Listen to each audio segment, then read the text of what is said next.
Our boy is an exceptional soldier working under the command of the Aldemir Republic. He's part of a special platoon of elite soldiers commonly known as the Ghosts. This particular group is feared by soldiers and terrorist organizations around the world alike. After all, they're called the best special forces for a reason. Among them is our boy, an exception even among these already exceptional soldiers. His name is George Sai. Bro is a literal war machine.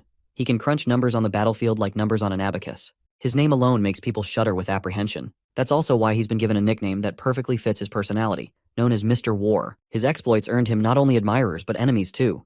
Enemies who want him dead. And eventually he met his tragic fate. He was shot dead. Now don't get it twisted. With all the glaze I just threw at our boy, it wasn't just hot air. There's really no enemy born who can take down a beast like him. He was actually betrayed by the people he once considered comrades. He executed one particular mission with such finesse that he alone wiped out the entire enemy force in record time. Of course, this didn't sit well with his greedy captain Beck, who wanted to be the center of attention. So the poor guy was eventually killed cold-blooded. Even while dying, he couldn't believe he'd been betrayed. The image of a particular woman, Sophia, flashed through his mind before his mind went blank. As soon as he blacked out, he immediately opened his eyes, only to find a rotten corpse ready to make love with him. But he pushed the corpse aside, only to find himself lying in a pile of corpses surrounding him. All these corpses were inside a dumpster truck that wasted no time dumping everything over the cliff. While the bodies rained down into the river, George managed to grab the ledge of the cliff and save his life. He quickly climbed up after literally teetering on the edge of death. The sheer number of corpses he just saw dumped was staggering. The guys who dumped these decayed bodies seemed chill about it, like dumping dozens of rotting corpses was just part of their everyday routine. They were glad they were feeding the fish in Tokyo Bay with some extra food. Speaking of Tokyo, it seems like our boy woke up in Japan, a place that was once his homeland in a past life. For some context, George was shot dead on July 6, 2025, and has now been reincarnated in a place known as the Island of Despair. Of course, George has no idea what the hell is going on. The last thing he remembers was carrying out a mission in the Middle East, but now he's been transported to Tokyo Bay in Japan. Things don't add up. And what's with all these corpses that just got dumped right in front of his eyes? A while later, he can be seen sprinting through a dense forest in his hobo getup. Though just this quick dash has him panting heavily, like he ran a marathon. Seems like his current body doesn't have the durability and endurance it once did. As if on cue, his belly begins to rumble, craving some grub to supply his brain and muscles the well-deserved glucose it needs. Later, he manages to find bamboo that has enough water to keep him hydrated for the time being. Sitting atop a tall tree, the bird's-eye view helps him locate a small settlement of a few hundred houses. Calling it a slum instead of a town would be way more appropriate. George walks around the dirty streets to assess his situation. From what he gathered, this place is located around Tokyo Bay. But if he thinks about it, a disgusting slum like this isn't typical for Japan. Suddenly, his eyes land on something shocking. He's looking at a mirror, staring at himself in disbelief. He isn't the same person he used to be. This body isn't his. To make things even more complicated, someone calls out to him from behind, calling him Michio. George's survival instincts kick in, and he immediately grabs the unknown figure who dared to put a hand on his shoulder out of the blue. Since this person looks unarmed, it's safe to assume he's no threat. So, our boy lets go of the grip he had on the guy. Not to mention, this unknown person might be the one who can answer all the daunting questions clouding George's mind. First of all, George lets it sink in that his name is Michio in this life, or at least that's what this unknown person says. The next thing to note is that this unknown person considers our boy his friend. My guy calms down, apologizes for the rough behavior he just showed, and extends a hand to help his friend stand up. The friend is relieved to see our boy doing well, especially since he took a brutal beating recently. Of course, Michio doesn't remember facing such unpleasant situations. The friend mentions the name of the bastard behind their misery, Zeha. Before the friend can elaborate, the root of terror arrives right behind them, as if summoned by their terrible fate. My scumbag detecting senses are screaming that this dude is your average buff gorilla who thinks he's the main character. This bastard overheard the purple-haired guy mentioning his name, and he isn't happy that these two dared to say it without using proper honorifics. How dare these mere minors show such insolence? They must be punished. This gorilla balls up his fist and throws a devastating punch squarely on the poor guy's face, who didn't even bother to dodge. The impact sends him skidding backward. Even though the bastard channeled all his frustration into that single punch, he still seems unsatisfied and wants to vent more of his pent-up anger. He grabs the poor guy by the hair and reminds him of the rules that only favor this bastard. And if anyone objects, they'll only be granted a spot in the grave. Unable to bear more, the scummy friend pins everything on Michio, claiming it was our boy who called the gorilla carelessly without honorifics. Somehow, this scummy friend manages to convince the gorilla, who is now about to make Michio his next target. He yanks the scrawny dude away and confronts our boy. He expresses surprise seeing our boy standing in one piece, as he wasn't expecting him to survive, at least not after the beating he got last time. My guy remains indifferent, no matter how aggressive this ugly gorilla may seem. He's so expressionless that even the gorilla can't help but notice. And that only tempts this bastard to beat our boy even more. He's cracking his knuckles doing this pre-beating workout. Even then, my guy stays cool as a cucumber. No apprehension at all on his face. Eventually, the bastard's ego gets the better of him, and he swings a punch at our guy, who just lets the swing zip right past him. This bastard is all brawn with barely any brain behind that swing. In fact, Michio can tell this dude is just an amateur who doesn't know what he's doing. Usually my guy refrains from fighting civilians, but since he's under attack, he's gotta do something to keep his self-control. Bro flips his switch and goes from a normal teenager to the next Mike Tyson. First, he ducks precisely and lets the fatty's punch fly over his head, then follows up with his own attack. It's a devastating blow that really scrambles the bastard's brain. While he may have survived physically, mentally his ego is bruised beyond repair. The only reason this bastard didn't get his head popped is because the body our boy is in doesn't have much physical strength. But that's not enough reason for our boy to back down. He charges right back at the bastard. First, he slides to the fatty's left to avoid the incoming hit, then plants his feet and lands a devastating shoulder smash right on that big, hard-to-miss face. Shards of broken teeth fly everywhere, and blood gushes out of his mouth. The pig is finally getting a reality check. He isn't the main character after all. This is just the trailer, and Michio's more than willing to deliver the rest of the movie if this bastard desperately wants to. If not, then fatty can go. Squabbling with amateurs isn't his style. With those bruise-hurting words, Michio turns on his heels, thinking the fight's over. But we all know this cliched fatty isn't without his dirty tricks. He pulls out a knife, a literal fucking knife on a teenager who isn't even his equal. That makes this scumbag times 100. He rushes at our boy, trying to claim his life with that pointy dagger in hand. Michio may have lost his old body, but he hasn't lost his spark. He senses the strike coming. Before he can react, a kid headbutts him out of the way and takes the dagger's path. Michio meets the dagger again with agility and deflects it. After locking the bastard's hands, he shoots deadly glares sharper than the knife itself. Since this fatty pulled a weapon, it clearly means he's ready to kill or be killed. So, my guy is more than ready to fulfill this suicidal maniac's wish. He hits the bastard over his collarbone and after tripping him down, slam dunks the bastard who's the size of a literal elephant. The kid who risked it all is left with his mouth wide open, unable to comprehend what Michio just did. But we all know it's very, very, very real. Those screams of agony slipping from the fatty's fat ass are living proof. He doesn't even get the chance to recover before my guy is ready to throw another devastating punch. There you go, the last ballistic punch, intended to send this bastard beyond the heavens. The kid watches in awe as my guy retracts his bloody fist. The bastard may have been rendered unconscious, but it wasn't enough to blow his head to bits. My guy had plans to send this dude straight to the funeral home, but his weak body once again held him back. The damage is negligible compared to what he was capable of in the past, so it's high time he starts working on this weak-ass body to reach the pinnacle of his former power. Let's not forget about that kid in the background, standing with awestruck eyes. He literally has no clue when the weak-ass Michio he knew turned into this macho man. The kid wants answers right away. Michio decides to be a little honest. He claims to have amnesia, which is why he can't remember anyone, including this kid. The kid reveals his name is Kyo, the guy who lives next door. Michio simply starts walking past the pig's body, claiming to have no recollection of anyone named Kyo. The little kid is rather annoyed to hear this. They make such a crazy duo, so how can Michio forget their shared bond? The pig, meanwhile, is on the ground. His switch finally flipped, his head literally reaching boiling point. Meanwhile, our duo is trekking through the dirty streets of the slums. The kid is absolutely glazing over the fight sequence my guy whipped out against that oppressive fatty. He is so inspired, he wants to learn a few moves of his own. Michio shrugs off everything Kyo says and expresses his desire to learn more about this island. The kid then explains that the place they live is an industrial waste island floating in Tokyo Bay. Basically, an empire of garbage crawling with filth and neglect. Seems like this is the first time Michio has ever heard of a place like this existing in Japan. Here, men are forced to sell their souls and minds, while women and children survive by selling stuff or picking through garbage. And the concept of security doesn't even exist. Calling this place a cesspool would be generous. It's a festering land of filth where progress goes to die. Michio racks his brain and figures slums like these only exist in war-torn regions. Or maybe even worse. As they walk, they come across a bakery selling diarrhea. I mean food which is barely edible. Even then, the little one is so desperate for a taste of that stale bread, he starts to drool. The shop owner tries to shoo this broke kid away, which only hurts the little one's ego. Who gave this bastard the right to judge others? It's then my guy pulls out a currency note and drops it on the counter. The shop owner is quite astonished to see that much money coming from a teen who looks like a hobo. Kyo, meanwhile, is overjoyed to get the piece of bread. He's truly over the moon. Though he's curious where he got this kind of money, the boy claims he scooped it up during his recent fight. While he doesn't take pride in robbing dead guys, every penny matters in a place like this, and survival takes precedence over morals. Of course, hearing him talk like that, Kyo can clearly tell this isn't the Michio he remembers. A while later, they arrive at the kid's house. Indoors, the kid's mom lies on the bed, seemingly weak and sick. The joyful kid is happy to report that they're gonna have a feast tonight with the bread he got. The mother looks like a dried leaf. Her condition clearly tells the grim tale that she is malnutritioned. Even then, the mother is more concerned about her little one and wants the kid to eat the bread.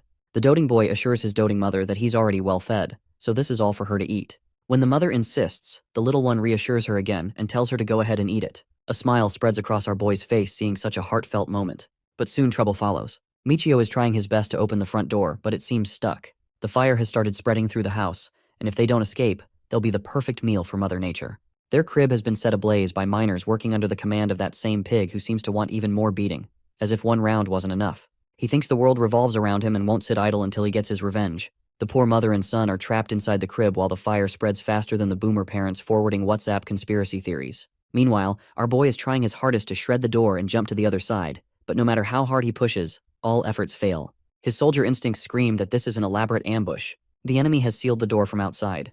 There are at least 8 or 9 attackers waiting out there. He looks around the house, darting his eyes to find anything that can be used as a makeshift weapon. Finally, his eyes lock on a pouch that seems to contain something.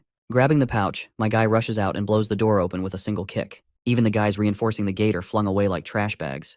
The only thing waiting outside for our boy is that filthy bastard along with his filthy sidekicks. The entire pack cackles like hyenas, seeing their prey come out to get itself killed. The fat ass orders his pussy soldiers to surround him from every side, and those laborers obey their master. They surround our boy completely, while the fire behind him ensures he's completely trapped. The only way forward now is to fight these bastards. He's definitely not vibing with this fat ass who still hasn't learned his lesson. The bastard responds with a sassy smile, thinking he's got it covered. But in reality, we all know who's about to get their ass whooped. He's here to punish our boy for the ego he bruised. And the only appropriate punishment for that offense is a death sentence. Very well then. My guy is once again ready to evaporate the last bit of dignity this pig has and teach him how dead wrong he really is. The mother and son duo are in the background, struggling to breathe as the harsh smoke penetrates their lungs. The kid calls out to his friend Michio, who responds and gestures for them to run as soon as they get the chance. The battle starts with one of the punching bags running straight toward his doom. The bastard thinks having a weapon in hand automatically means a win against an unarmed opponent. But little does he know. He didn't see this sack of rocks hitting his head hard enough to take him down for good. The spectators, along with that fatty, are left with their jaws hanging. It's actually the same pouch Michio swiped before leaving the crib. Using the pouch, he whipped up a makeshift weapon made from cloth and small stones. It's one of the techniques my guy calls blackjack. This baby packs a punch if used right. When spun to build momentum, it can easily shatter a skull on impact. It might seem like a cute, easy-to-make weapon, but it's just as deadly. The other goons haven't figured out the kind of trouble they're in and recklessly charge at their opponent. But my guy plows through the enemies, decimating them one after another with that weapon of his. A perfect skull smasher, if you ask me. Just like our boy promised, all the confidence that bastard had is now evaporated. With all the men dusted and decimated, my guy walks toward the final cookie he's got to crack. In a do-or-die moment, the poor guy takes the plunge, challenging our boy and running straight at him. If he's gonna die, might as well try. My guy swings his sack of rocks and destroys the bastard's hand into smithereens. All this whiny bitch can do is whine out loud like he just got boned from behind. The dagger he once held menacingly is now lying on the ground. The big man is finally down on his knees, courtesy of a kid not even half his age. And this is exactly why this defeat is so humiliating. My guy is ready to deliver the final blow to put this guy down for good.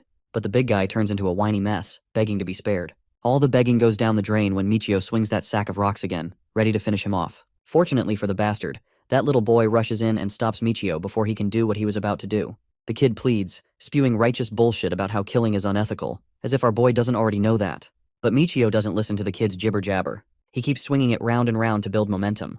The whiny mess starts running for his life while my guy keeps spinning that sack. With enough momentum gathered, he skillfully directs all the inertia toward that bastard.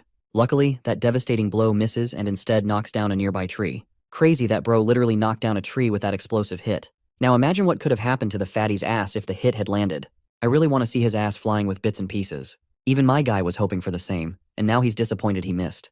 The whiny ass finally manages to run off with his life. The kid finally breathes a sigh of relief. Somewhere in a shady warehouse under the moonlit night, we see that fat ass, named Zeha, meeting his boss. He's sucking up, begging to kill Michio, calling that teenager a monster behind the decimation of their men. Eventually, he manages to earn his boss's favor, much to Zeha's happiness. But he never saw that punch coming from his very boss that turned his face into a bloody mess. Boss is pissed to hear this fat ass got whipped by a mere slave miner.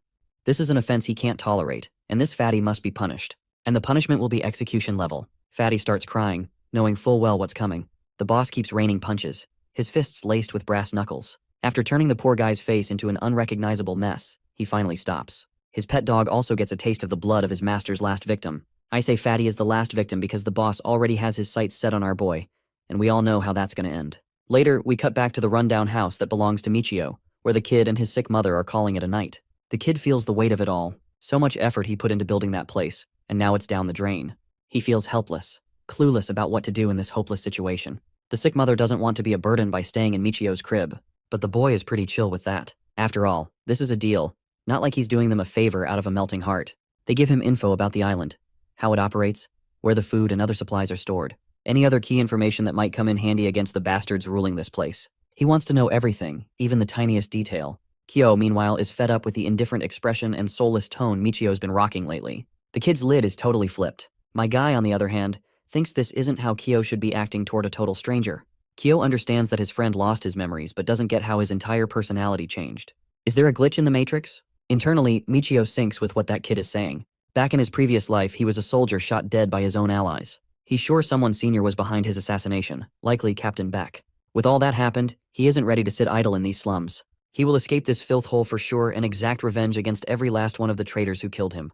In the morning, he can be seen doing his usual body-strengthening drills to get a bit of his former strength back. He starts with handstands, then moves on to vertical push-ups, making sure his arms and core get enough work. He must bring his former body back if he really wants to survive here. As he goes through his morning routine, someone comes sprinting toward him. Turns out it's the same guy from before, the one who literally threw our guy under the bus. Now this boy is here to remind Michio about their shift in the mines. If they're late, only penalties await. My guy doesn't dwell on past events, like how this crazy ass betrayed him on the spot, and decides to visit the mines. He might gather some good intel there.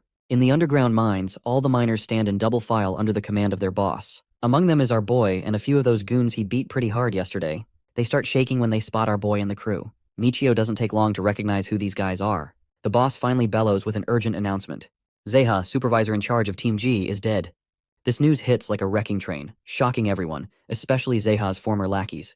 With Zeha out of the way, the boss appoints number 8 as the new leader of Team G, the same guy who betrayed our boy. Of course, this pussy has a hard time digesting that he's now taking the seat of the guy he feared most. About the mine, slave miners are forced to do physical labor from 7 a.m. to 11 p.m. They work deep inside the tunnels under harsh conditions.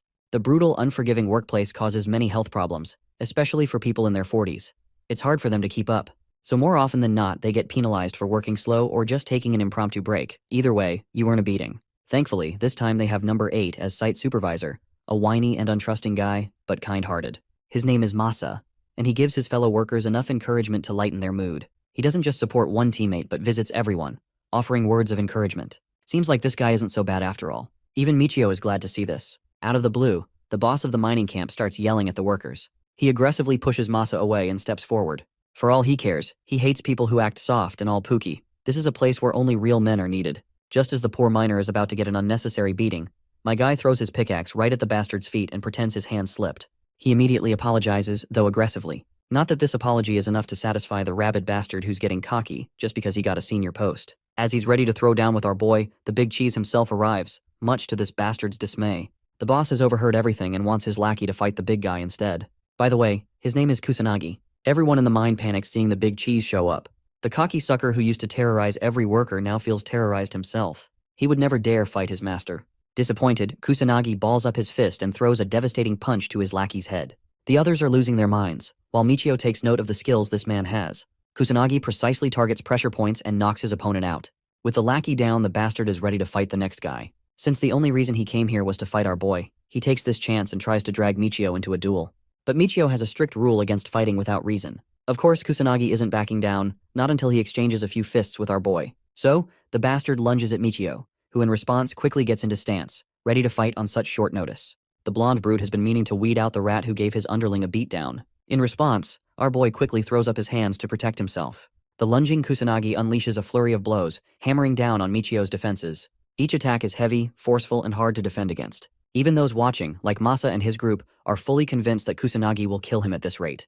Michio himself is feeling completely overwhelmed without any chance to retaliate. He paces himself and tries to find an opening. He can't help but admit the professional fighting ability of his opponent, who is executing the best punches he can. Despite his perfect execution, no human can keep up those perfect attacks. Kusanagi's wide swings expose him to a retaliatory strike. Using that to his advantage, our boy quickly ducks the attack and bashes the bastard's face with a heavy punch. Masa's group is at a loss for words, unable to believe that their friend genuinely connected an attack against Kusanagi's face.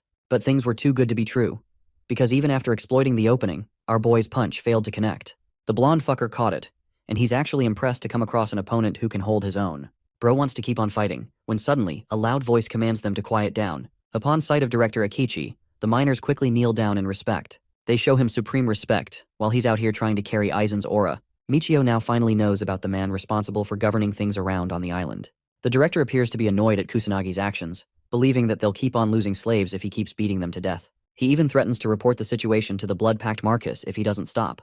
The very mention of the blood-pact Marquis causes Kusanagi to shudder and reconsider his actions. Bro pulls out his charming side and acts like he was trying to help out with a bit of guidance for the miners. Walking past, Akechi grills him to the ground, reminding the brute that all he's good for is punching things. Things that actually require room temperature IQ are far above him. The remark pisses him off to the core, but it's not like he can punch his own damn boss, although I'd love for that to happen. As for the kneeling slaves, Akechi pulls up to remind them that their job is to focus on mining instead of eating dirt on the ground.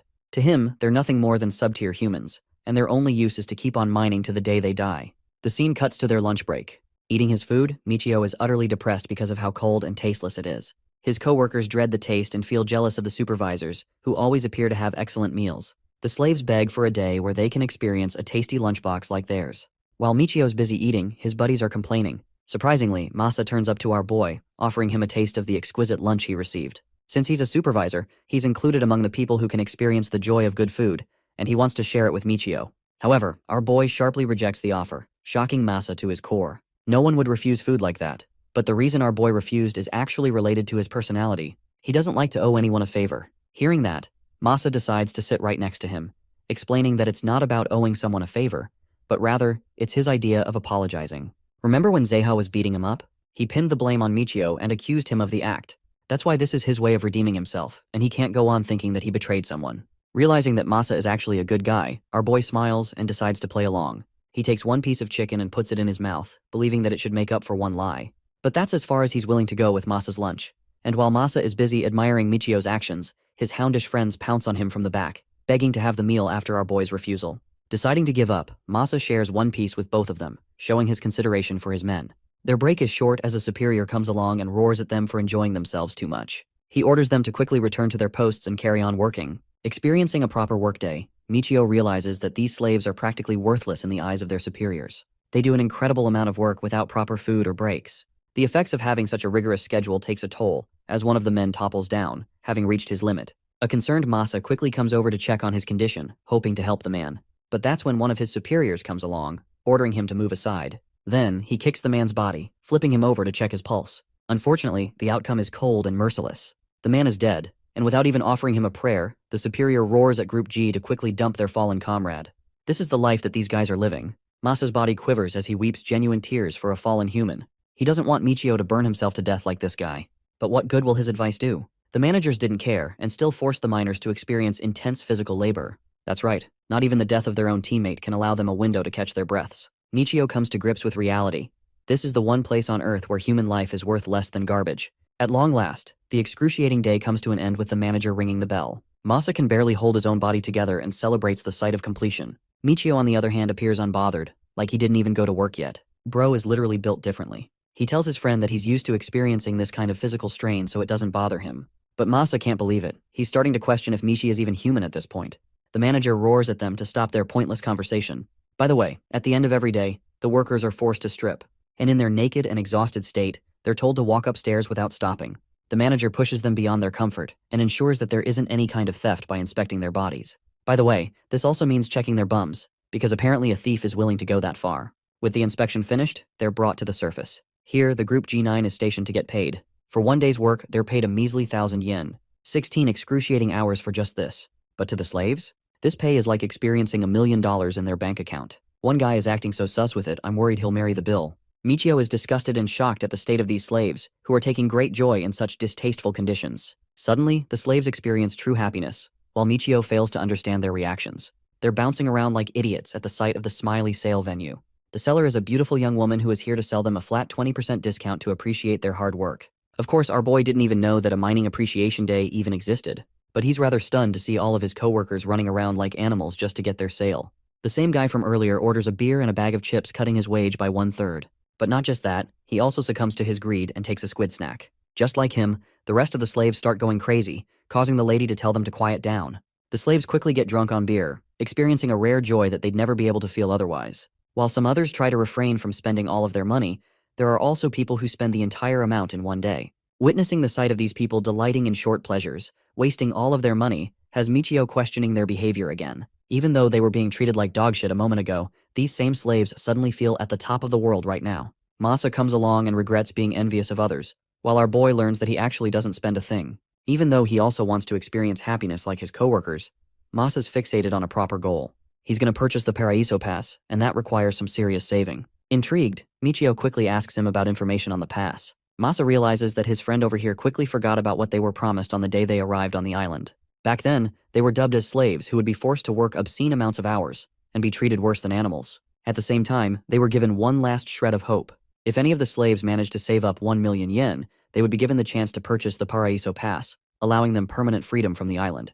At the time, everyone promised to save up their money to escape the island. Yeah, the same dude with the glasses who was lusting over his bill was roaring the highest back then. And now, he's an idiot drowning in his pleasures, having wasted all of his money. Masa is the only person among them who stood resolute on his goals. He made a declaration back then that no matter how much he gets tossed around, he'll never spend a single yen. Wow, this guy must be listening to David Goggins a lot. Anyway, the pieces start to connect in Michio's mind. You see, despite being on the worst place on the planet, the reason there isn't any uprising from the slaves is because they're given two impossible dreams. The first is the dream of hope, which is the Paraiso Pass, something they'll probably never achieve. The second is the dream of indulging in pleasure, something that will always keep them busy. The admins of this island fully understand the psychological concept of drowning someone in pleasure. It's a process so well designed that it makes our boy disgusted to the core. So, he picks out the note from his pocket and approaches Masa, asking how much more money he needs for the pass. Of course, it's such a sensitive question that Masa is worried that he'll get in trouble if he reveals it. However, Michio's serious about his intentions and assures the guy that he doesn't want to leak information. In fact, he surrenders his own wage to Masa's cause, believing that a guy like him could at least escape. In the next scene, we discover that Masa's incredible savings are only 60,000 short of his goals. Now, adding the fact that his savings will be doubled from now on, Michio assesses that Masa will be able to purchase the Paraiso Pass in 30 days. Even though he appreciates the gesture, Michio's friend has no idea why someone is willing to go that far for him. Our boy assures him not to worry, as he's doing it for his own sake too. But even more important than that, he checks out the situation of the ocean and asks if there are any docks for boats around. Masa flails his arm and invites Michio to take a good look on his own. There's genuinely nothing that can help them as the island is surrounded by cliffs. At the same time, Michio's intrigued by exploration and tries to get down to take a closer look. His friend quickly hovers over to warn him that attempting to get off the island is a serious offense. Hilariously, our boy refuses to believe that there are still laws governing a hellish island such as this. As he's climbing down, Michio hears a sudden sound. He looks around until he finally catches sight of the worst thing imaginable. It's an armed drone. And not just any drone.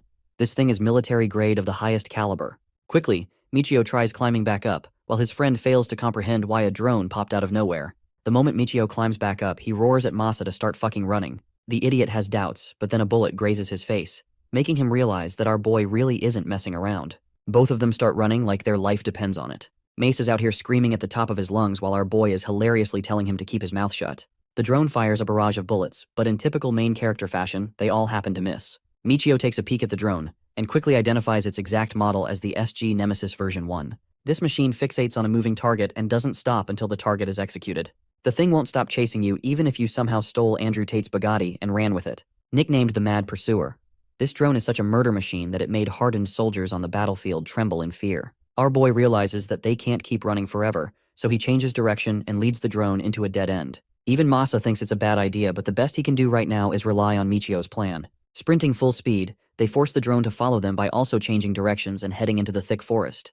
With its godlike tracking capabilities, it catches up to them in no time, while Michio's out here struggling to help Masa keep up with him. Unfortunately, not everyone's got his superhuman stamina, especially not if they've just gotten off their 16-hour workday. The situation is tenser than ever. They're starting to fatigue, and at this rate one of the bullets will shoot them down. But then an idea clicks in his mind. Michio sees an innocent little mouse on top of a branch and figures that this is their ticket to cheat death. Without wasting time, Bro equips the mouse into his inventory and starts bolting ahead. He instructs Masa to stop moving the moment his countdown is finished. Exhausted as he is, Masa thinks it's a terrible idea to stop in front of a machine that's going to leave more holes in their body than they can count. Ignoring Masa, our boy initiates his countdown as he races on ahead. The drone continues to rain down a barrage of bullets against them, until finally, our boy signals the end of his countdown. Entrusting everything in this one opportunity, Michio grips the mouse in his hand, apologizing for what he's about to do. Then he throws the poor little guy against the drone, causing it to reassess its target's location. The drone quickly adjusts and spots the escaping mouse. Locking down on its target, it sends a swarm of bullets that inevitably result in the creature's death. F's in the chat for our fallen soldier. But thanks to that window of opportunity, Michio and Masa successfully escaped an encounter with death. The drone is still here, by the way. It's just that they've got to wait out its detection phase. The drone tries its best to look around, to trace its target, even going right up in Masa's face to detect the slightest of his movements. Michio, on the other hand, is mewing so hard that his body refuses to move even a single muscle. The only problem is the sweat dripping down his face. Luckily, its noise is so insignificant that the drone fails to pick up on it. In fact, it changes its direction and deems the execution as complete. And that's how Masa and Michio survived the mad pursuer's wrath. It was a close call, and our boy knows it too. He helps out his friend and explains that the murder machine they were up against just now is a drone developed by the Adlamir military. Its singular purpose is to kill without mercy, and the killing is so ruthless that it fails to differ allies from enemies. The model was considered defective and brutal, so much so that it never saw its use in war again. Masa is seriously shocked at the idea of using such a drone on the battlefield. It seems horrifying. As for our boy, he's lost in thought, not knowing why a ruthless killing machine is being used on this island, especially when the drone was deemed so dangerous that it was banned from selling to other countries. This island holds more mysteries than he thought, raising the question if the Aldemir military is somehow connected to it. After a near-death encounter with the drones, Michio finally returns home. Right away, the little kid is excited to see him alive. He seems concerned that it took Michio a while to come back, but the kid's mother reminds him that he should focus on welcoming their friend properly. An intrigued Michio walks up to see what's cooking, and discovers that it's a specialty stew that Kyo's working on. Well, from the looks of it, you can hardly call it a specialty dish. But to Michio's shock, the kid describes this meal as a fancy treat because of the leftovers they received. Yes, leftovers, and yes, fancy. It only paints the picture of how miserable the life of these slaves truly is. Without further ado, it's time to dig in and test the skill of midget Gordon Ramsay. Michio takes a spoonful in his mouth, thinking it will be a savory, delicious meal. But you can hardly call it that when looking at his face. Bro is questioning his life's decision, describing the taste as intensely sour and questioning if this shit is even safe for consumption. Even when it came to his depressing military rations in the past, they were a lot better than the dog food he's having right now. Here's the thing though, even for such a depressing and disgusting meal, Kyo appears to be having the time of his life. Yeah, Michio can't even comprehend such a reaction. It's like the kid hasn't tasted anything better in his entire existence. While Michio's wondering about the kid's fascination for such food, he learns that the leftovers on this shitty island are actually really difficult to come by. In the end, Kyo had to eat even worse food while growing up, so this stuff feels like heaven to him. As the boy is devouring earthworms like they're savory noodles, his mother shows a concerned look on her face. She can't even face her child, and Michio picks on that. With the greatest wonder and excitement in the world, the little boy celebrates at the sight of a tiny piece of meat among the leftovers. To the slaves and the people living on this island, finding a piece of meat is like winning the lottery. The kid scoops it up with delight, and with their meal finally concluded, he turns to our boy with an open palm. Confused, Michio has no idea what he's supposed to be handing over. With an annoyed expression, the boy shouts that he deserves the food money for making a nice meal for them. Unfortunately, the only wage that Michio earned was quickly handed over to the other guy, so he's got nothing to give. Poor Kyo is devastated hearing that our boy surrendered his money to a completely random dude. Things get even worse when Kyo learns that he's going to keep on forking over his daily wage to Masa from now on. The kid is so shocked that he ends up dropping over his precious bowl of stew, pinning the blame on our boy, who is probably praying to God that he doesn't get a heart attack after eating this pile of shit. Anyway, Kyo's really sad that his precious stew got wasted, while Michio wraps up his meal and explains that he's got a plan. He instructs the kid to grab all the leftovers and follow him. The kid's got no clue what our boy has in store, but he decides to follow his advice anyway. So in the very next scene, they're out here in the forest, staring down a basket and a bunch of scraps. Kyo's got no clue what this guy's about to do in the dead of the night. Surprisingly, Michio uses the bowl of stew and flips it over on the ground. It appears like a waste of precious food in Kyo's eyes, but that's not the point. You see, our boy's smart. He intends to use the stinking leftovers as a means to prepare a trap. You remember that basket? It's supposed to be an anchor to catch any animal that tries to eat the food. With the trap prepared, our boy's confident that they should at least be able to catch small animals with it. Of course, the very mention of rats is enough to disgust anyone, even someone like Kyo who lives on a gutter island. Here's the thing though.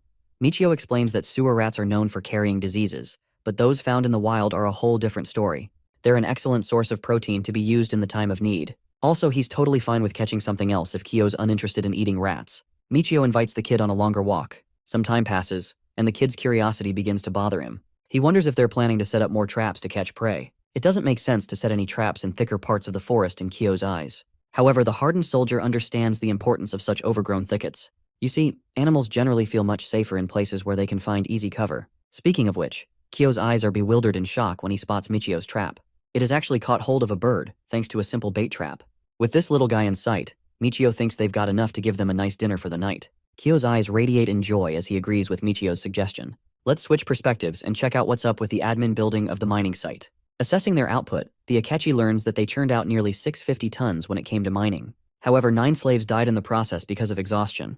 With so many deaths piling up in the span of 1 week, It's a surprise to no one that their malnutrition and weakened states are catching up. Ueshima, the deputy director of the project, speaks for the lives of the people. The kind-hearted man understands that they should help them out more with proper food and rest times. But of course, being the disgusting piece of shit that Akechi is, he tosses the papers up in the air in an effort to look cool. The word human life disgusts him, as the people living on this island could barely be even called that. Even though Ueshima tries to protest, Akechi dismisses him and doesn't give a flying fuck if more people are dying. All he cares about are the results, which are consistently going higher every week. This greedy bastard wants to increase his rank among his peers and climb to the top. He's disgusted by the mere thought of staying on a shitty island like this. He also doesn't care if they end up extinguishing the life of every slave at their disposal, so long as he can make good use out of him. His sinister and cold words leave Ueshima shuddering in shock. Unfortunately, since he's inferior in rank to Akechi, all he can do is agree to the leader's thoughts. Discussing the next item, it appears that the total wages for the week ended up around 2.8 million yen. Total goods ranged about 2.5 million, and their current recovery rate appears to be close to 90%. To make it simple for those watching, these clowns made almost all of their money back spent on salaries. Remember the drunken fools who enjoyed a feast of pleasure and spent all their money? Yeah, that's actually a trap set to extinguish all their salaries and reinvest it back. Akechi thinks that these lowlives are comparable to animals, who are caught in a simple trap without any thought. The director inquires for any unusual reports, and learns that a slave appears to be saving money for the promised Paraiso Pass. Of course, the very mention of such a fool makes the entire department laugh like clowns, because they think it's impossible to save up 1 million yen with such a strategy. At the same time, Akechi is intrigued by the mention of this slave and wants to investigate him. The following day, Masa shows up at Michio's door, asking for him to come out. But it appears that our boy's already outside and calls him from behind the shelter. Masa curiously takes a look, but he can't believe his eyes. Michio's out here training to fight Goku.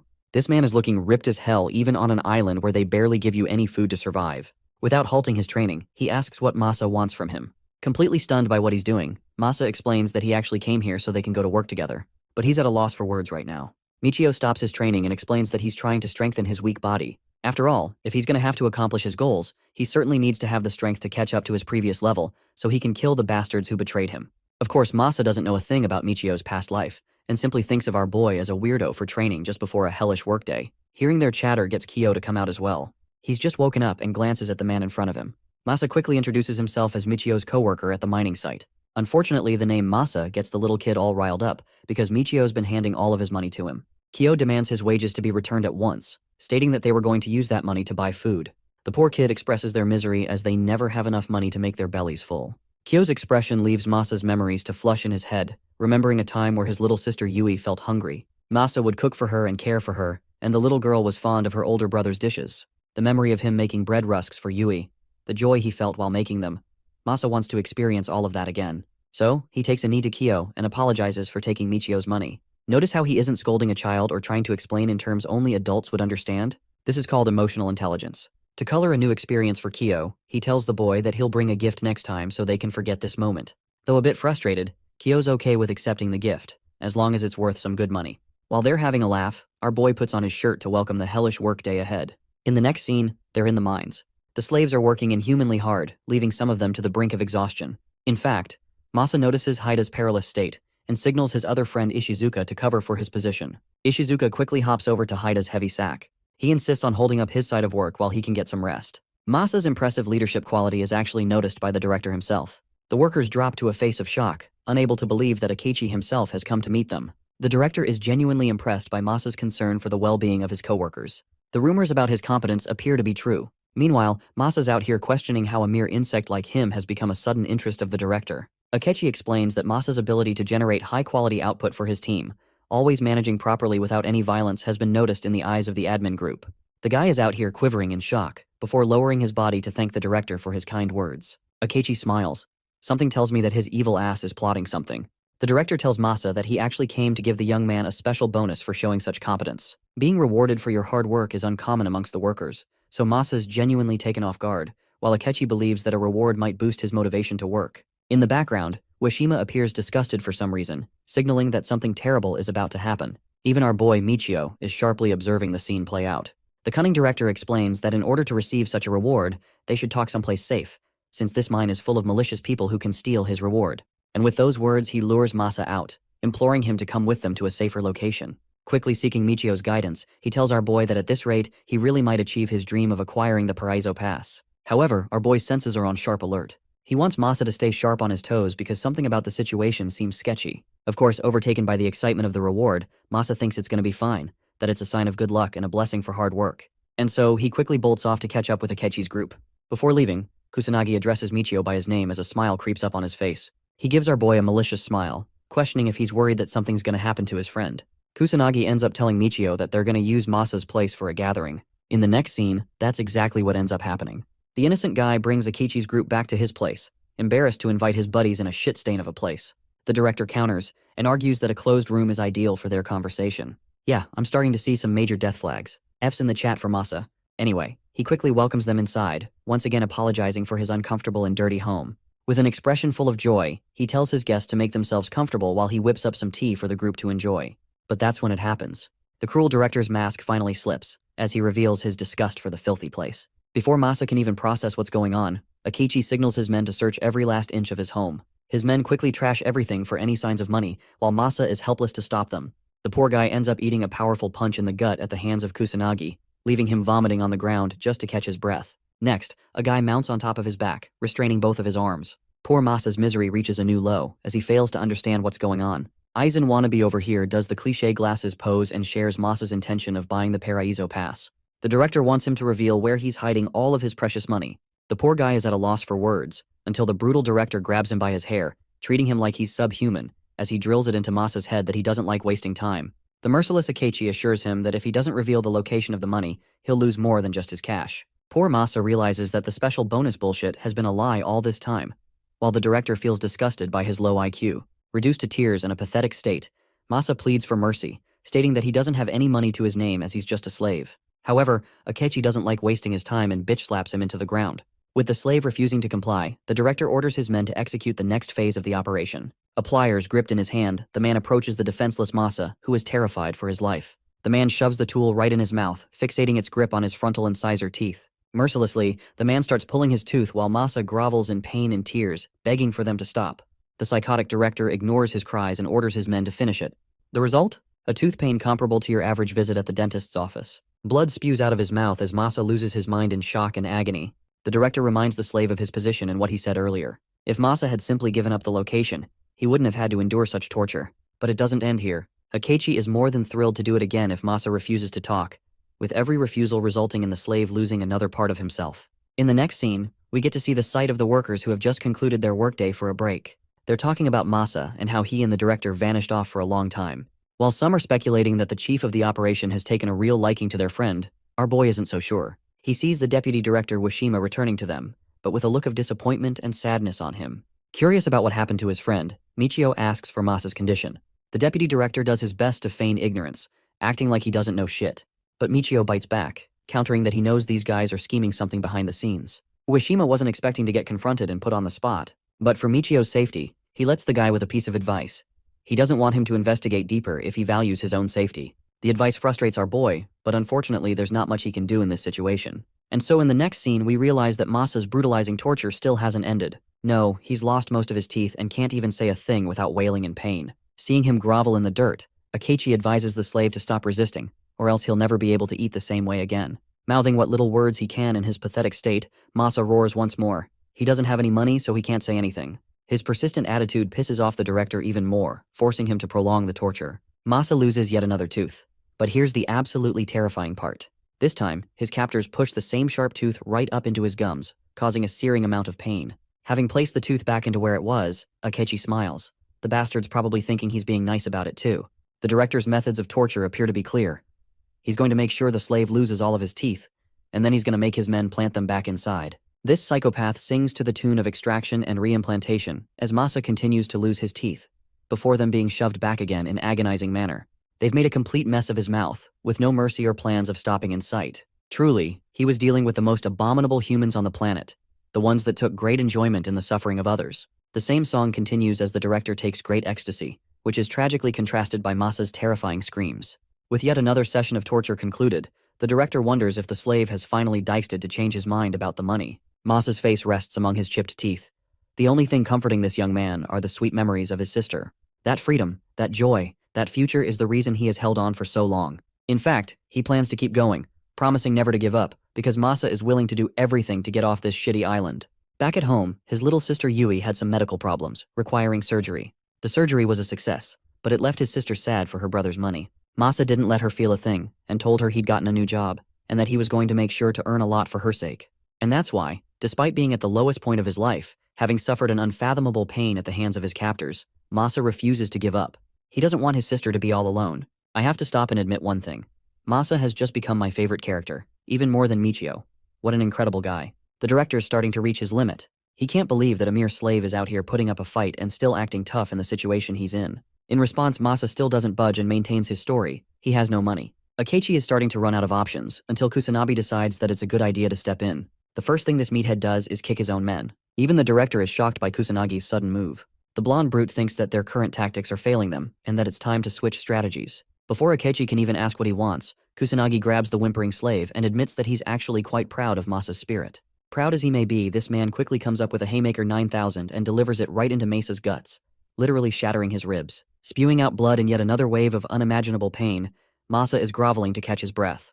The blonde is once again impressed, and thinks that the people who refuse to talk even after a beatdown are the most enjoyable to torture. So basically, this man is out here enjoying himself while crumbling Masa's persistence. He loads yet another punch, the same punch that is capable of shattering one's bone upon every impact. The tortured slave describes this situation in his mind, believing Kusanagi's punches to be even more painful than the torture of pulling teeth he endured all day. Taking great joy in hitting him, Kusanagi prepares to hit him again. If this attack connects with his head, even Masa knows that he may not survive it. His final thoughts are once again, his sister's precious memories, who really only cares for her brother to return alive. The soul-reaping punch connects against Masa's body, while Akechi enjoys the sight, commenting that all of his miseries could stop if he starts talking. The brutal beatdown continues. Kusanagi destroys him front and back, treating him like a punching bag.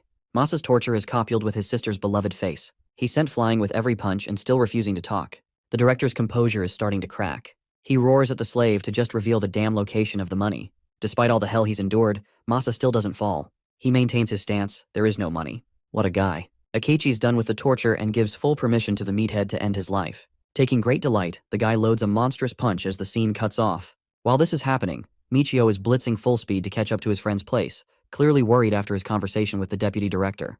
But when he arrives inside, there's nothing. Nothing except a pitiful man, covered in blood and bruises all over him. A man who can barely breathe, but still manages to utter Michio's name. Michio's appalled to see his friend in such a condition, and holds him in place. Thanks to his military experience, he fully understands the dreadful condition Masa is in. This kid has fractured most of his lower ribs, and even his breathing is at an alarmingly rapid rate. This is bad news, especially when there's a chance of a rib piercing one of his lungs. As for his face, Masa appears to have nasal and eye socket fractures all over him. Not to mention the skull fractures too. There are painful stab wounds inside his gums, and clearly no teeth to be found. I think Michio's hopes for his friend's life are slowly withering away, just like mine when I see Masa in such a state. Weak pulse coupled with such traumatic injuries, it only leads to one question in our boy's mind. He's dying to know what kind of humans continue to torture someone to such a condition. Despite his state, Masa strings together a bunch of sentences and feels sorry for not following Michio's advice. In the end, they really were after his money. But even after all this torture, he didn't break. He protected it with his life. All that determination barely matters anymore, because the money is useless to Masa in the condition he's in. So he makes a noble decision to entrust every last penny to his friend Michio. But because of Michio's personal beliefs, he doesn't like to be owed favors. In fact, he's got hope in his friend's recovery and wants Masa to use it to help himself. However, it appears that Masa's spirit has already accepted the cold, hard reality. He's not going to survive, he's dying in his friend's arms, and if he doesn't hand over the amount to the one person he trusts most, all of it will be for nothing. And so, Masa reveals the location of where the money is stored. The place is just up ahead. It's a marked tree, and just next to it, the money is buried underneath. Masa fully understands that he's working night and day to acquire this amount. The fact that he's entrusting it to Michio means a lot. The only thing he asks in return is for Michio to find his sister once he's off the island.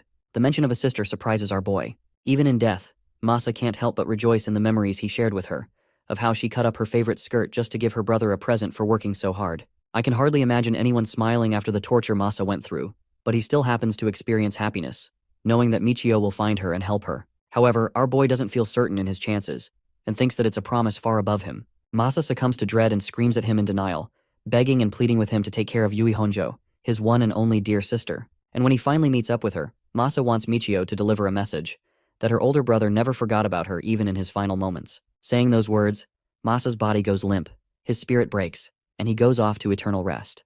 I've only known this side character for a few chapters, and my respect for him is through the roof. Like this video if you feel the same. Michio is burdened with ensuring a proper send-off for his dear friend. He closes his eyes and embraces the moment with courage and silence. In every tear that Masa shed, a memory of his sister remained. A beautiful ending. Outside, Michio takes his friend's body for a proper burial, while someone watches the scene from close by. Arriving at the same tree that Masa talked about, Michio quickly starts digging up the spot. After a while, he discovers a box inside. He pulls it out and uncovers it, revealing the hard-earned savings of his friend. Michio turns to Masa's body and assures him that he's secured the amount. Remember the cloth that his sister gave him? It's tied around his left arm. Michio quickly undoes the knot and decides to keep this as a final token to remember his friend. He bands it together around his face, using it as a mask, and thanks his friend for helping him. Just when we all thought that shit would calm down, Akechi and his goons arrive from out of nowhere. They're surprised that Masa endured the torture to his death, losing his life as well his money because now they've located it. In the eyes of the psychotic director, it's a fitting end for a bottom-feeding heap of trash. Michio simply stares at him without a response, while Akechi quickly tells the unimportant slave to surrender the amount. Our boy gets up and gives this scumbag the meanest side-eye I've ever seen, refusing to give up the amount. The director sees Michio as nothing more than just another foolish slave. He tells his men to quickly seize the money, believing that it'll be just as easy as last time. 3 dudes quickly lunge forth, thinking their numbers serve them the advantage. But what good are numbers if you're going up against the protagonist? Looking cool as fuck, Michio unleashes a brutal first punch, knocking the wind out of the guy. He doesn't stop there. Excellently maneuvering from the first attack, he follows through with a full combo against the second guy too. The third and final fool tries to surprise him with a sucker punch, but Michio delivers a jawbreaker 9,000 uppercut right up his damn face. The 3 men are immediately put down, as if they were nothing more than children. Finally, our boy breaks his silence, stating that he was entrusted the money by his friend.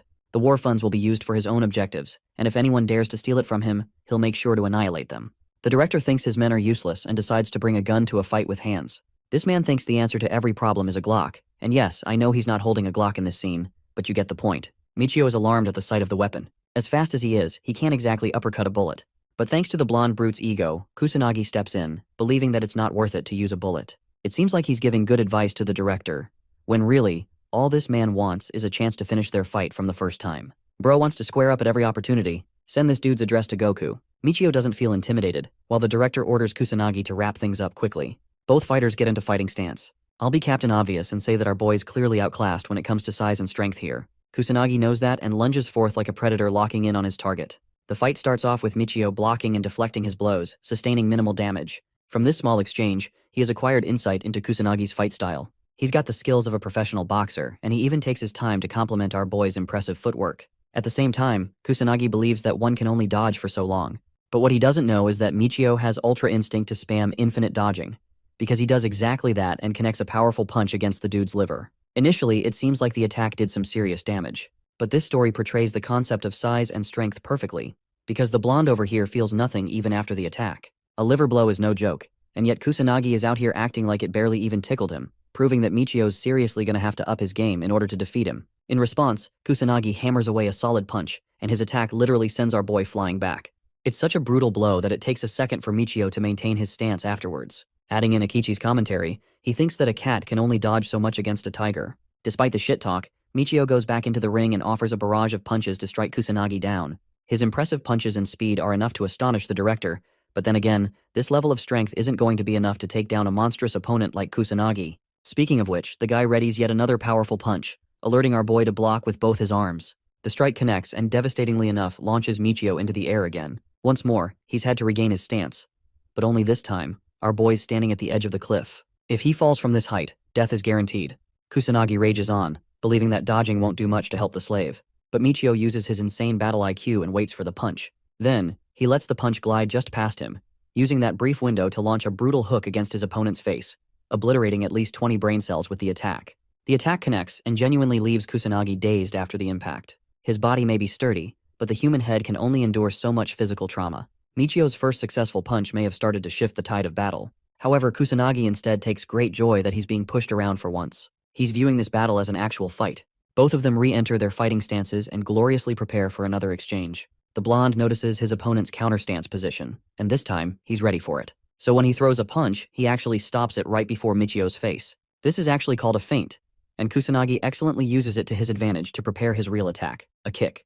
From the perspective of the director, our boy is sharply observing Kusanagi's movements, thinking of him like your average boxer. But here's the thing. This blonde brute also knows how to throw kicks in between his attacks, complicating his fighting style. In the span of a few seconds, Michio's intuition kicks in as he quickly changes his stance to block the destructive kick targeting his head. His successful defense stuns Kusanagi for a good minute and leaves him startled for an opening.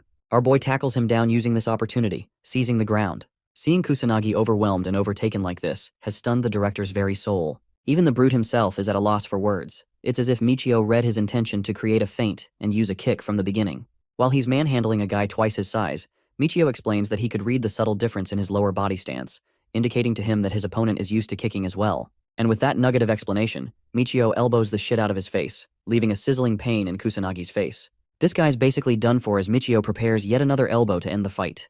But somehow, Kusanagi manages to pull the odds back in his favor. He successfully grabs a hold of our boy's neck, leaving him extremely vulnerable in such a position. The blonde meathead thinks that it's a pity because Michio came really close to winning the fight, but he quickly forgot about one thing. This isn't a martial arts fight where they have to follow rules. Saying so, he slams our boy into the ground and starts choking him out. Kusanagi roars that this battle is a proper brawl where anything goes. Michio's struggling to breathe and really doesn't have many options here. As for the director, Akechi is embracing entertainment. He hasn't seen Kusanagi go all out against anyone like this before. Even though many slaves in the past rebelled, it never went their way. Some of them were even skilled in martial arts, but in the end, they were slaughtered by Kusanagi's hands. The thing is, this guy fights dirty, he's a brawler, he's a street fighter, literally. That's why he thinks he's above ordinary martial artists, who are far inferior to his level. His experience in past battles gives him confidence as he chokes Michio on the ground. Luckily for our boy, he quickly applies the correct technique and angles a palm strike against Kusanagi's neck. Furthermore, he positions his leg in a stance that distances his opponent from getting a good hold on him. Kusanagi is starting to realize that he's not dealing with an ordinary martial artist over here. Our boy quickly shows him who's boss by maneuvering his legs into a position that they lock Kusanagi's arm, and then using the same maneuver, Michio transfers the momentum to his lower body weight, crushing Kusanagi on the ground and gaining back his chances of victory. The blonde brute doesn't even have the chance to process the situation. Michio has locked away his arm and pushes him down to hold him in place. Understanding the position they're in, Michio reminds his dear opponent of the shit he said earlier. If this is a real brawl, then everything goes, right? To demonstrate his point, our boy shatters Kusanagi's damn arm, sending him a river of roaring pain. Losing an arm makes him Michio's little bitch. Our boy gets on top of him and emphasizes that even though this is a brawl in Kusanagi's eyes, to him, this fight is even less than that. It's just a murder spree of one man, the most dangerous man the Aldemir army has ever recruited in their special unit. George Sai.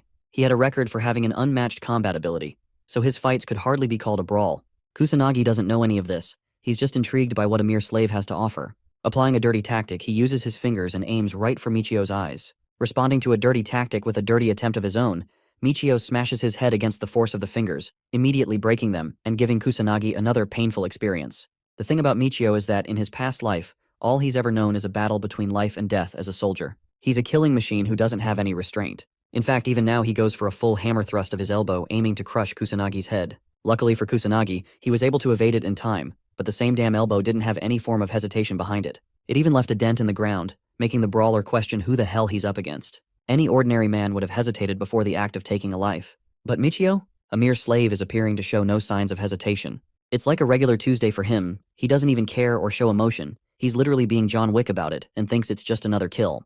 The realization finally hits Kusanagi. He's dealing with someone who will only stop when he kills his target. Pathetically, the brawler tries to block with his broken arms. But he left an opening that Michio easily exploited, targeting a pressure point in his neck, adding on to his agonizing pain. Now the situation has completely reversed. It's Michio holding him down and choking his opponent out, and Kusanagi quickly realizing that he made a grave mistake understanding this guy. In his eyes, there's no doubt about the fact that Michio is a literal killing machine. That's the last thing he thinks about before our boy bashes a brutal punch in his damn face, knocking him out cold. Let's talk about our boy's fighting style for a moment. George Sai, or rather Michio, specializes in an efficient martial arts style called Krav Maga. Most special forces use it among different countries, and it's often considered the world's strongest martial art for close combat encounters. By the way, knocking someone out cold isn't enough for our boy. He grabs a chunky stone from the ground and aims to bash Kusanagi's skull with it. Fixing his sights to smash his head to pieces, Michio shows no hesitation in swinging the stone all the way down. Right as he's about to connect the stone with Kusanagi's head, Kyo's words start flowing back into his mind. The boy who begged a ruthless killing machine against becoming a murderer. Remembering that one moment causes Michio to reconsider his actions. He chucks the stone away into the water. The fight is over, with Kusanagi out of commission. Or so you think, because this stubborn meathead gets up a minute later to go again. Bro's lost like half his teeth and he's still out here yapping about enjoying the fight. Dude wants to fight to the death, and Michio quickly realizes that round 2 is about to start. But before either one of them could do a thing, our boy hears Akechi loading his gun from behind. Hearing that, he quickly dodges before the shot is fired, causing him to evade the line of sight. Unfortunately for Kusanagi, bro ended up taking the hit for free. Having dodged the encounter puts our boy in trouble, because he's headed right into the sea. While he's gotta worry about falling, Kusanagi is out here processing the bullet wound in his chest. By the way, Michio managed to catch the edge of the cliff to survive, while the director is out here frustrated that he missed his one shot to take down the slave. At the same time, he doesn't even feel guilty for shooting Kusanagi by accident. In his eyes, bro's just a loser who couldn't finish off one slave. The blonde brute curses at him for his sudden betrayal, but this psychotic director thinks it's only natural to put his servants down when they are no longer of any use to him. In one final act of rebellion, Kusanagi charges ahead. Yes, bro is charging at the guy holding a gun aimed at him. Akechi takes great joy in shooting him numerous times. Now, I don't know what kind of plot armor this blonde fucker is wearing, but tell me how he's able to run through multiple gunshot wounds. Even the director is like, what the fudge is happening? In Kusanagi's one final act of rebellion, he charges a powerful Texas smash aimed right for the director's ugly face. Akechi knows that if he eats this attack, he's not going to be able to view himself in the mirror anymore. So he activates his aimbot and goes for a clean headshot on Kusanagi, stopping his fiery rampage and ending the fight. The punch only stopped inches away from Akechi's face, so it still made him shit his pants. It's just that he couldn't experience the physical beatdown of it. Kusanagi's lifeless corpse topples to the ground, while the director is left laughing like a maniac. He celebrates the moment by kicking Kusanagi's corpse around, believing that it's good riddance for a useless mad dog like him. I'm not even kidding. Bro's got so much beef against his dead body that he can't stop kicking it around. Akechi roars at his defeated subordinates to get up and file an immediate report. He wants to pin the blame of Kusanagi's death on Michio by accusing him of stealing a gun. Finally, he turns his attention back to the man responsible. Michio is staring him down from the distance, assessing his options. The director applauds him for having come this far with his incredible fighting prowess. But at the same time, the sinister director reminds Michio that a single man can't win a war no matter how much he tries. In the end, weapons and strategy win them all. Surprisingly, Michio throws his hands up in the air, as if to say he surrenders. This gesture comes across as a surprise in the eyes of Akechi, who takes great joy in knowing that even a powerful fighter is afraid of being caught at the end of a gun. Michio doesn't say a word and maintains his position to surrender. The director doesn't want to spare his life after all. He did just waste his time and his precious bullets. Arrogantly, Akechi walks up to the guy, pointing out that the slave made a poor choice running to the edge of a cliff. Michio finally breaks his silence, stating that he actually made the right choice. The director hears a sudden sound, questioning where it's coming from. Do you guys remember the aimbot drones from earlier? Yeah, they've just been activated thanks to Michio's attempt to climb down the cliff. The director realizes exactly what's going to happen. I think we all do.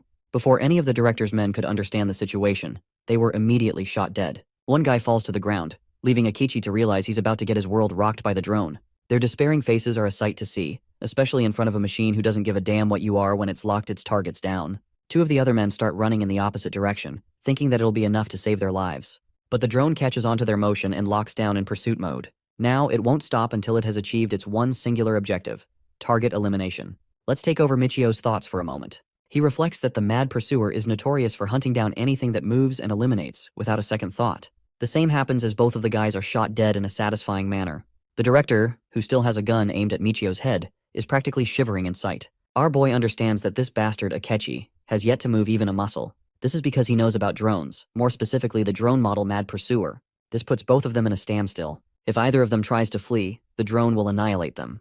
The drone returns to survey the area, while the director enters his thoughts. He has no idea how a mere slave was able to lure the drone all the way up here. Ordinary slaves on the island didn't even know about the drone's existence. Even then, Akechi's damned about everything else. All he cares about now is killing the slave in front of him, who has proved to be far more dangerous than he ever thought. Before he pulls the trigger, Michio starts talking again, pointing out the director's knowledge of the drone. He also blissfully reminds the director that if he ends up pulling the trigger, it's not just Michio's who's gonna die, but rather the drone will ensure that Akechi's gonna end up in a dozen holes himself. The director is alarmed by his words, but he thinks our boy's bluffing. As smart as the detection technology is, he thinks it's not intelligent enough to track down a movement of a trigger. Hearing this, Michio switches his approach and encourages the director to try shooting him then. He'll easily find the answer if it's really a bluff or not. Akechi's at his wit's end, while our boy keeps on shit-talking him to his face, calling him a coward who can do nothing more than hurl insults at other people. In fact, he's instilled so much fear in the director that Akechi isn't even moving his mouth without his intent. It pisses him off to the core that a slave is toying with him. Akechi wants to kill the pile of trash in front of him for even daring to say such words. As it appears right now, he considers that if he pulls the trigger, the drone won't be able to trace a few centimeters worth of movement. At the same time, the lingering fear of the drone reacting in that small window hovers over his mind. He doesn't want to take his chances when it comes to his life. Interestingly, Michio was indeed bluffing, because he doesn't know for sure if the drone is capable of picking up such faint traces of movement like pulling a trigger. But with this, he's bought himself some time to wait out the moment. The drone will hover for a little while longer, and when it thinks its job is finished, it will return to its starting position. In that small window, our boy intends to lunge at full speed to take down the director, bashing his head and seizing control of the situation. A battle of patience has begun. The drone hovers over both their lives, while Akechi is quivering at his chances, not knowing what decision he should make. Unexpectedly, a strong gust of wind blows from the forest and out to where they're both standing. The gust of wind is able to throw the drone off balance, allowing the director to find his one opportunity to pull the trigger. The bastard quickly opens fire against the slave. And no, this isn't one of those stories where the protagonist can dodge bullets point blank. But thanks to Akechi's stormtrooper aim, the best he could do is graze our boy's shoulder. By the way, because Michio reacted to the bullets, the drone quickly picks up on his movement and locks him down as a target. This is bad news, and our boy knows it. He bolts ahead without a second thought. The drone starts pouring down a barrage of bullets against him. The bullets completely fail to hit their target as Michio chooses to jump off the cliff. Here's the problem though. Bro can't dodge midair, and because of that, he gets shot in his thigh, which is an entertaining sight to the director.